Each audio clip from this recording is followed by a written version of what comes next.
29 kabalay ang nasunog sa Barangay Tablon sa Cagayan de Oro City kung asa 46 ka mga banay ang apektado. Ang detalye sa report ni James Paulo Yap. Sa drone video makita ang kusog nga kalayo lakip ang baga og itom nga aso. Diha nasunog ang kabalayan sa Purok 13, Barangay Tablon, Cagayan de Oro City sayo sa buntag adlawng Biyernes. Samtang sa live video, makita ang pag-ulbo sa kalayo tabok sa suba. Si Clarito Lapis, igo na lang sa pagtanaw sa iyang naugdaw nga balay nga napulo ka tuig niyang gipundar. Nangako ra pong makina sinsular. Maura po ako makuha. balay. Hurot no kuno. Atong gitindugan mo man ni. Sumala sa Bureau of Fire Protection nga piot ang dalan sa lugar ug nahimutang kini duol sa tulay. Butang nga nakulgot sa bandagan sa trapiko sa lugar ug nadilatar ang pag-abot sa ubang fire trucks. Electrical short circuit ang ginatudlong tinubdan sa kalayo.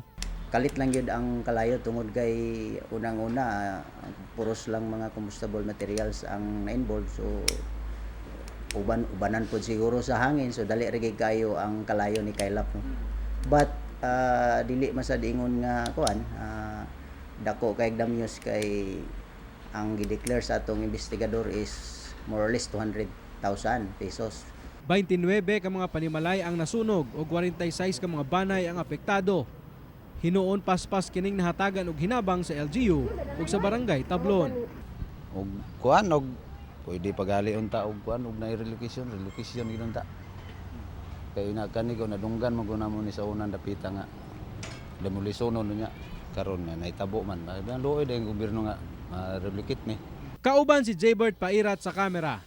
Ako si James Paulo Yap para sa One Mindanao.